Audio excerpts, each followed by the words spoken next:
Olá, alunos do Instituto Federal de Educação, Ciência e Tecnologia do Piauí. Eu sou o professor José Regilmar. Estamos aqui com mais um vídeo das nossas atividades. Hoje nós falaremos sobre isomeria óptica. Bom, então, para que a gente compreenda a isomeria óptica, é necessário que a gente compreenda o elemento principal, né, a matéria-prima, podemos dizer assim, dessa técnica, desta ciência, que é a própria luz. Vamos começar entendendo a luz comum, como ela é composta. Todos nós sabemos que a luz eletromagnética é composta de dois tipos de vibrações. As vibrações elétricas e a vibração magnética, que estão em planos perpendiculares, ou seja, um em relação ao outro, formando um ângulo de 90 graus. Então, nós temos aqui no ângulo perpendicular, ou seja, no ângulo vertical, nós temos a vibração elétrica, enquanto que no plano horizontal nós temos a vibração magnética. E essa condição permite que a luz se propague, por exemplo, no vácuo.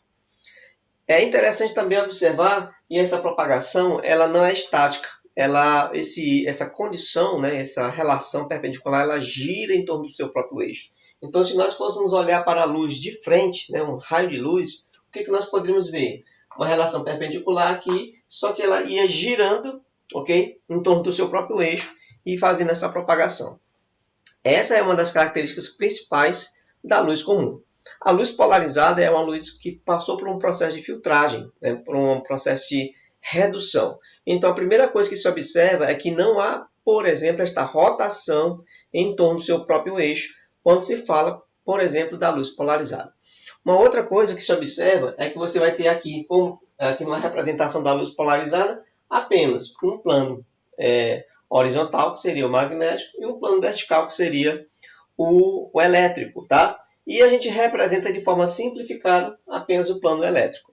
Isso é interessante porque é esse entendimento, né, dessa simplicidade da luz polarizada, né, dessa luz filtrada, que vai nos ajudar a entender, por exemplo, a questão do desvio da luz polarizada e assim por diante. Bom, então, dentro da isomeria óptica, o que nós vamos estudar? Nós vamos estudar aquelas substâncias que não têm nenhuma diferença na sua fórmula estrutural, não tem nenhuma diferença, como nós vimos anteriormente, na isomeria plana, que seria a isomeria de cadeia, posição, compensação, função ou tautomeria. Ela também não apresenta nenhuma diferença na sua isomeria cis-trans. No entanto, ele tem uma propriedade óptica que é diferente quando você compara duas moléculas que teoricamente são iguais. Um é capaz de desviar o plano da luz polarizada, por exemplo, para a direita em um certo grau, ok? E o seu composto oposto, né, digamos assim, ele é capaz de desviar o mesmo plano da luz polarizado com o mesmo ângulo, só que no sentido contrário. Então, essa diferença que duas moléculas ou dois cristais possam apresentar, que é a capacidade de desviar o plano da luz polarizada, é que nos permite fazer a diferença entre essas duas substâncias. E reside aí a questão da isomeria óptica. Agora, o que se pergunta é o seguinte: o que leva uma substância, teoricamente igual, a ter esse comportamento que nós chamamos de atividade óptica, né? Capaz de desviar a luz polarizada? É isso que nós vamos ver. Nós vamos dividir o estudo da isomeria óptica em três casos mais importantes, que são, primeiramente, os casos dos compostos que possuem carbono quiral. Depois vamos falar sobre os compostos cíclicos do tipo trans. E, por fim, falaremos sobre os compostos conhecidos como compostos alênicos, ok? Então acompanhe aqui comigo no quadro mais alguns conceitos para que você possa estar bem afiado aqui no entendimento da isomeria óptica. Então, pessoal, o que a gente vai analisar agora? Veja que há pouco eu falei para vocês sobre a questão da atividade óptica, que era a capacidade de desviar o plano da luz polarizada. Então, toda substância que é capaz de desviar o plano da luz polarizada quer dizer que é uma substância que tem atividade óptica ou é opticamente ativo. Agora, para onde vai ser desviada essa luz? Nós só temos duas possibilidades, considerando aquele modelo simplificado da luz polarizada, daquele eixo vertical representando o campo elétrico. No caso, ele só pode desviar a luz para a direita ou para a esquerda.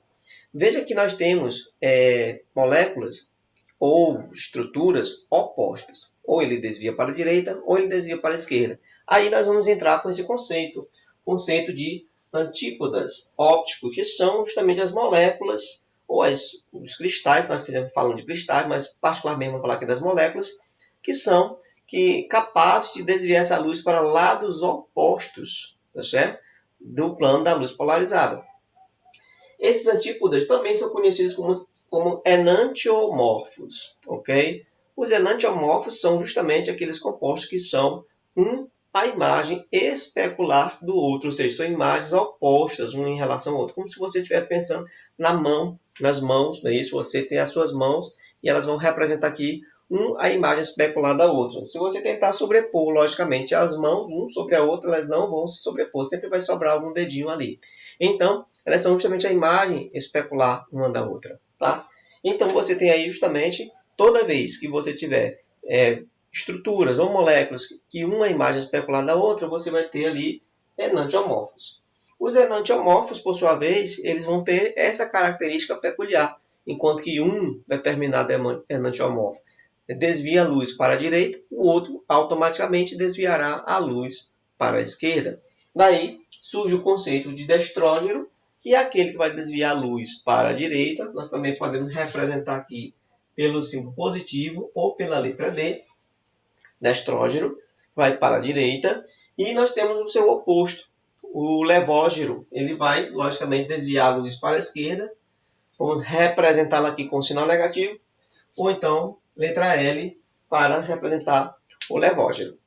Uma coisa interessante é que se você tiver uma proporção igual de moléculas, 50% destrógeno, 50% levógeno, é óbvio que essa substância, como consequência natural, não terá atividade óptica, porque qualquer desvio que seja feito para qualquer um dos lados, as outras moléculas vão compensar. Então, o plano da luz polarizada fica no zero, fica ali na posição original.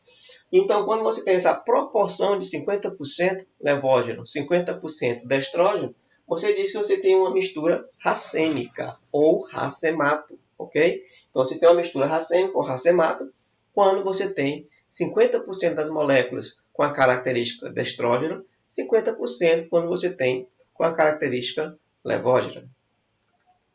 Bom, então, vamos entrar agora no primeiro conceito daqueles que eu falei para vocês, que levam um composto a ter atividade óptica ou então que tenha seus isômeros, tá certo? Que é a presença do carbono quiral. Acompanha comigo aqui no quadro. O que seria esse carbono quiral? Tá? Então, a gente chama também de carbono assimétrico ou carbono quiral, centro assimétrico, centro quiral. São todos sinônimos relacionados ao carbono, certo? Que tem essa capacidade de desviar a luz o plano da luz polarizada. Então, para que um carbono seja quiral, ele tem que obedecer a algumas condições. A primeira delas, é lógico, ele tem que ser um carbono sp3, ou seja, tem que ter as 4 ligações simples, ok? 4 ligações simples, ligações sigma. Os seus ligandes, chamados aqui de R1, R2, R3 e R4, não podem se repetir. O que isso significa? Que o R1 é diferente, tá? O R1 é diferente do R2, que é diferente do R3, é diferente do R4, ou seja, nenhum grupo no carbono quiral pode se repetir. Bom, tendo isso em mente, aí a gente vai focar aqui neste exemplo, certo? Tem aqui esse composto, e se nós passássemos aqui um espelho, certo? Primeiro vamos pensar o seguinte, por que esse carbono é quiral? Vamos fazer a comparação com o nosso modelo geral. Você tem aqui o R1, que é a hidroxila, ok? A hidroxila. Você tem o R2, que é o hidrogênio. Você tem aqui o R3, que é o grupo metila. E tem o R4, que é o grupo cloro, tá? O átomo de cloro. Então, esse carbono aqui, ó, nós vamos indicá-lo com um asteriscozinho como sendo um carbono quiral. E ele sendo carbono quiral, quer dizer que ele tem atividade óptica. Bom, tendo atividade óptica, o que a gente pode observar? Que vai existir o seu enantiomorfo. Foi o que nós vimos há pouco, né? Quando você tem, por exemplo, um composto que desvia a luz para a direita, existe também aquele que desvia a luz para a esquerda. Normalmente, quando há atividade óptica, é porque esses compostos têm proporções diferentes. E se eles tiverem proporções iguais, você tem ali o que a gente chamou de mistura racêmica. Bom, então como é que eu vou representar esse outro isômero? Eu passo aqui a representação como se fosse um espelho e vou escrever a imagem especular. Cloro, cloro, carbono, carbono, hidrogênio, hidrogênio, em cima hidroxila, embaixo aqui o grupo metilo. Quando você tenta sobrepor o segundo sobre o primeiro, você vai observar que hidroxila coincide com hidroxila, carbono com carbono, metila com metila, só que cloro vem para onde? Na posição do hidrogênio. Aí eles não encaixam. Então eles não são exatamente iguais, ok? Não são exatamente iguais, eu tenho ali isômeros. Como eles têm carbono quiral, são isômeros óticos, tá? Então, para nós aqui, nesse momento, vamos só levantar uma suposição. Vamos dizer que esse carinha aqui seja o destrógeno, tá certo? Ele desvia a luz para a direita. Estou levantando a hipótese. Então, automaticamente, o outro vai ser o levógeno, ou seja, vai desviar a luz para a esquerda. Esse desvia a luz para a direita, esse desvia a luz para a esquerda. Foi só uma hipótese, tá? Só uma suposição. Agora, pensando no seguinte. O que acontece entre esses dois caras? Eles são enantiomorfos, ou seja, um é a imagem especular do outro. A pergunta que se faz é o seguinte. E se nós tivéssemos em um mesmo composto mais de um carbono quiral? Quantos isômeros ópticos seriam possíveis de se desenhar a partir daquela estrutura? Então, é o que nós vamos ver aqui na sequência. Acompanhe aqui comigo no quadro. Então, eu trouxe aqui para você esse exemplozinho. É importante aqui a gente já ir destacando a seguinte informação. Como é que eu posso descobrir sem desenhar, certo? Quantos isômeros ópticos um determinado composto pode representar, né?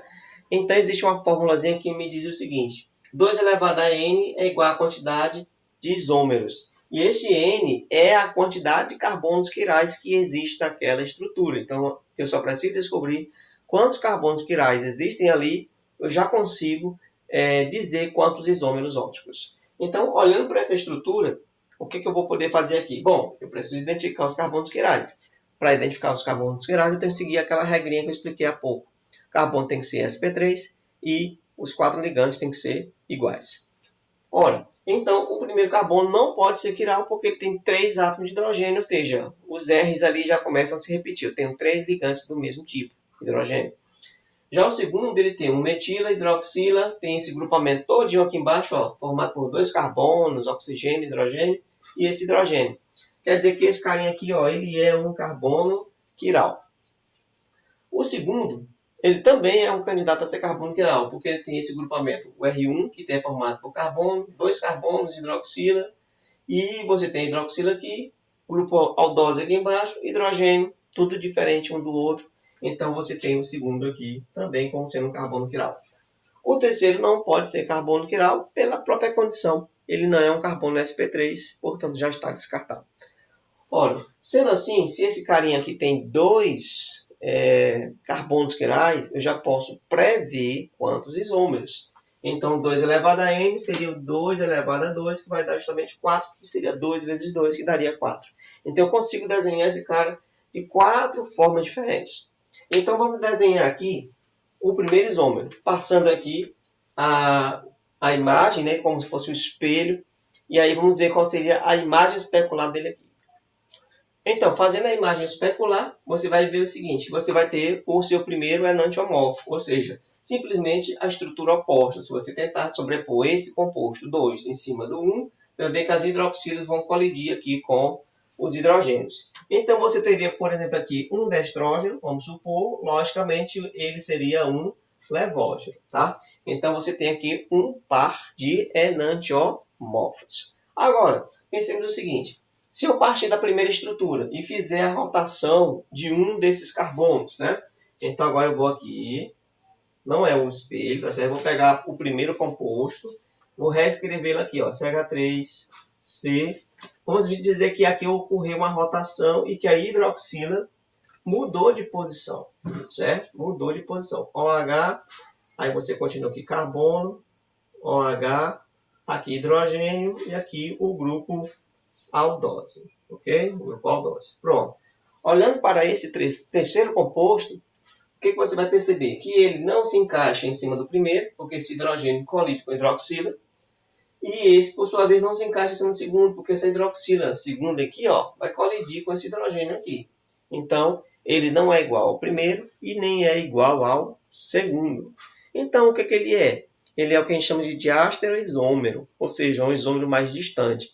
Enquanto que o enantiomorfo, ele é a imagem especular, ou seja, o oposto do anterior. Esse aqui não é igual ao primeiro e nem ao segundo, é um terceiro. Então, ele é um diástero, ele é distante, diástero isômero. Só que, por sua vez, esse diástero isômero também pode ter o que? A sua imagem especular. E aí, tendo a sua imagem especular, nós vamos ver aqui o que acontece. Então, veja que o quarto composto que eu produzi, tá certo? Ele, por sua vez, também não é igual ao primeiro. Se você tentar hidroxila, hidroxila, hidrogênio, hidrogênio, eles colidem. Com o segundo, hidroxila, hidrogênio, colide. Então, não é igual ao segundo. Hidroxila, hidrogênio, ele aqui não é igual ao terceiro. Então, ele é um quarto isômero, ok? O que ele é, então? Vamos dizer que esse aqui também seja destrógeno, ele será um levógeno, ok? Levógeno, vou botar aqui negativo, levógeno. O terceiro e o quarto formam novamente um par de enantiomorfos. Só que o terceiro e o quarto são diastereoisômeros em relação ao primeiro. Eles também são diastereoisômeros em relação ao segundo, porque eles não são a imagem especular nem do primeiro e nem do segundo.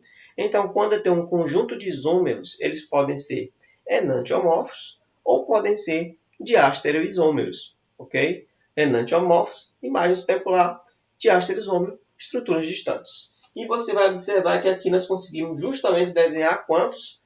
4 isômeros, justamente o que havia sido previsto. Fomos capazes de desenhar ali 4 isômeros. Tem uma outra coisinha que eu quero mostrar para você. Acompanhe aqui comigo no quadro. Olha só como é interessante. Aqui, representado nesse quadro, nós temos o que nós chamamos de projeções de Fischer ou representações de Fischer. Tá? O que é proposto aqui? A simplificação da escrita. Tá? A simplificação da escrita. Onde os carbonos são suprimidos, na sua grande maioria, representados apenas pelas interseções das linhas, das retas, ok? Então, o que isso significa? Que aqui eu tenho carbono, carbono, carbono, carbono, carbono, e por último ali foi representado um CH3 por questão de conveniência. Bom, então, o que se utiliza aqui? O que é interessante, digamos assim, para que você, ao se deparar com esta representação, você saiba que entre a interseção das retas, o que você tem ali? Você tem carbono, ok? E aqui você tem carbono, carbono e carbono. E você também será capaz aqui de verificar a questão da existência de carbonos quirais. Por exemplo, quantos carbonos quirais nós temos aqui, né? Lembrando que o primeiro lá é um carbono sp2, ele não conta, então você teria aqui 1, 2, 3, 4 carbonos quirais. Cada um deles aqui, se você olhar com calma, ele possui 4 ligantes diferentes. Bom, mas o que importa nesse momento é você olhar para a projeção de Fischer e saber que ali você tem, naquele cruzamento das linhas, a representação dos carbonos. E aí você vai chamar isso aqui apenas de projeção de Fischer, que é uma forma mais simples de se escrever, mas que o aluno precisa estar atualizado para poder resolver aqui as questões. Por exemplo, se eu fosse perguntar para você quantos carbonos, quantos isômeros ópticos eu sou capaz de produzir a partir dessa estrutura, você fazia a fórmula 2 elevado a n, 1, 2, 3, 4, seria então 2 elevado a 4, não é isso? Que aí você teria justamente ali 16 isômeros, que seria 2 vezes 2, 4, 4 vezes 2, 8, 8 vezes 2, 16 isômeros, e seria o total aqui de isômeros ópticos produzidos. Ou seja, eu poderia desenhar ali de 16 formas diferentes. No próximo vídeo, nós vamos continuar falando sobre isomeria óptica. Só que aí nós vamos falar agora do segundo caso, que seria o caso das cadeias cíclicas do tipo trans, ok? Que também possuem isomeria óptica. Eu te encontro no próximo vídeo. Boa sorte e bom estudo!